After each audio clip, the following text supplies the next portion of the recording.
Nagnegatibo sa cholera infection ang 135 ka mga residente sa usa ka urban poor community sa sitio Masulog, Barangay Basak, Lapu-Lapu City. Kahinumduman nga ni atong Setyembre, nakasinati sila og suka og kalibanga gumikan sa ilang giinom nga tubig.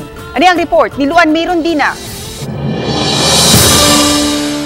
Gibutyag ni Lapu-Lapu City Health Officer Dr. Agnes Cecil Realiza nga nagnegatibo sa cholera infection ang duha ka mga pasyente nga gikuhaan og rectal swab. Apan ang ubang mga residente nga nagkalibanga usab nakitaan og enta-amoeba histolytica. O kanang histolytica makita man na siya sa mga tubig nga contaminated nga naihugaw sa taw o hugaw sa mga mananap.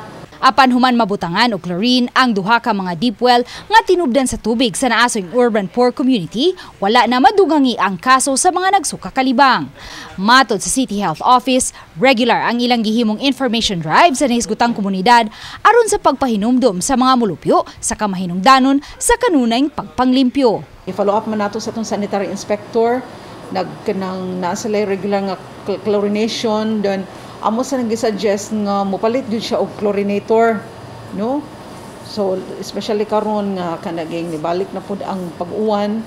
Uban ni Marlon Melgazo, Luan Mayrondina, Balitang Bisdak.